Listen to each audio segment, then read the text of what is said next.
Este programa é livre para todos os públicos.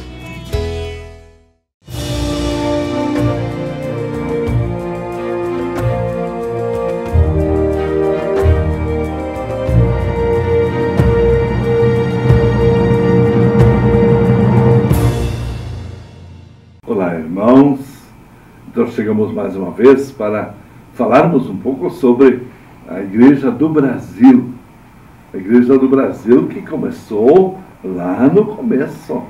O primeiro governador-geral já trouxe para o Brasil os jesuítas, em 1549. Então, a partir dali, nós vamos ter um trabalho sistemático de evangelização. Mas o Brasil veio para ser dependente de Portugal. É importante olharmos um pouco para Portugal, porque em Portugal nós temos o direito do padroado. O que é isso? Desde os tempos de Dom Fernando I, 1381, portanto no século XIV, nos tempos do cisma, quando Portugal apoiou o Papa Urbano IV, Portugal recebe em retribuição o direito do padroado, em que o rei de Portugal se tornava a autoridade religiosa máxima dentro do reino, podendo cobrar os dízimos de todos os católicos, indicar os candidatos a bispo, em troca de pagar a côngrua dos párocos, construir e conservar as igrejas e manter as alfaias dentro das igrejas. Ora, isto agora vale para o Brasil. Os católicos, todos os católicos pagarão o dízimo, mas teremos poucas igrejas e poucas paróquias. Por enquanto, nenhuma diocese. Já vimos no encontro passado que, para nós termos uma diocese no Brasil, foram necessários passar 50 anos. Em 1551, foi criada a Diocese da Bahia. O primeiro bispado, portanto, só 50 anos depois da descoberta do Brasil. E o segundo e o terceiro bispado foram criados em 1676. A Diocese do Rio de Janeiro e a Diocese de Olinda, Recife. Portanto, para nós termos 3 dioceses, o Brasil teve quase 200 anos de história. Por quê?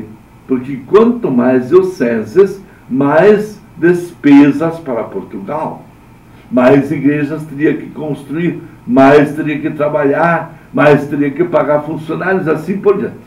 Então o Brasil, ele teve sempre, pelo direito do padroado, o clero paroquial.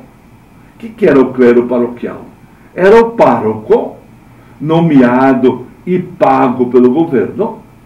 Era um pároco, portanto, autoritário, ligado ao poder, e não podia falar contra o sistema.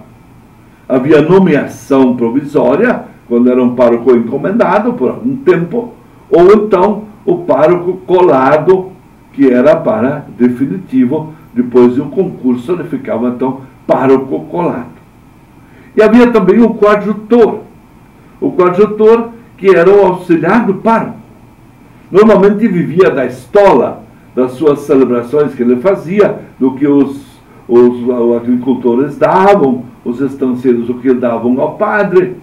Era exemplar, porque ele pleiteava também uma nomeação. Ele também queria ser pároco. Então, por isso, ele era obediente e dedicado. Precisava ser indicado para poder mais adiante receber uma paróquia.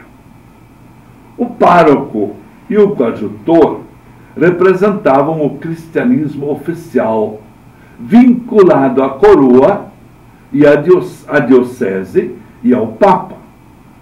Nós temos sempre poucos párocos no Brasil.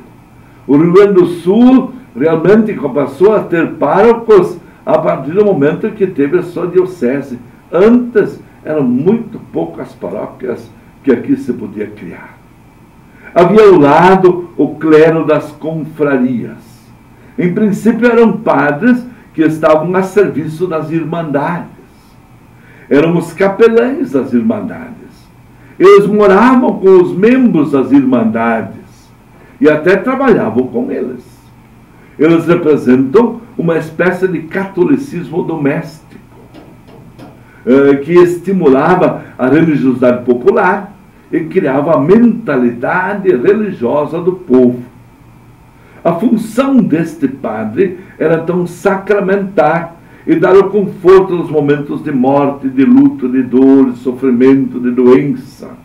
Administravam o batismo, os casamentos, atendiam os doentes, faziam os ritos fúnebres e, em nome da Irmandade, eles construíam as capelas das Irmandades.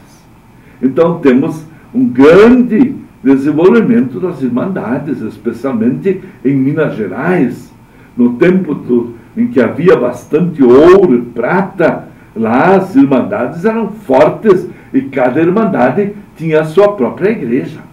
É hoje interessante quando você vai a certas regiões de Minas Gerais, como em Ouro Preto, nós vamos encontrar mais de 30 igrejas, uma mais bonita que a outra, cada uma construída pela sua Irmandade. E lá havia o padre da Irmandade. Bom, ao lado do padre oficial, que era do padroado, e ao lado do padre da Irmandade, nós temos então os jesuítas. Os jesuítas vieram logo depois do primeiro entusiasmo. Eles foram fundados por Santo Inácio em 1540. 9 anos depois, eles já estão no Brasil. Vieram em 1549. Colaboram com o projeto português enquanto retiram os índios da costa, deixam a terra toda livre para os portugueses e fazem os seus aldeamentos longe do litoral. Era uma forma de proteger os índios e deixar a terra livre para os portugueses que vinham realmente para produzir, especialmente para retirar daqui a madeira, o pau-brasil e tantas outras coisas. O segredo dos jesuítas era sempre estudar as línguas dos índios. Surgiram as obras de Leonardo do Valle e, sobretudo, José de Anchieta. José de Anchieta foi o grande catequista do Brasil. E ele produziu o catecismo na língua tupi-guarani e também produziu os santos evangelhos em tupi-guarani. Ele só podia ler o evangelho na língua que os índios entendiam. E Anchieta era ainda um grande cantor. Ele cantava maravilhosamente, organizava corais, grandes corais, corais de crianças, corais de mulheres, corais de homens, coros mistos, e todos usando roupas bonitas. Os índios gostavam disso, eram atraídos para trabalhar, então, junto nos aldeamentos.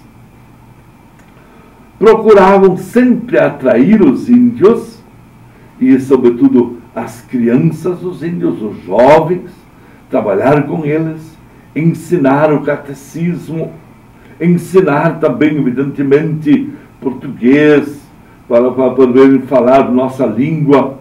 Foram aprendendo com os índios.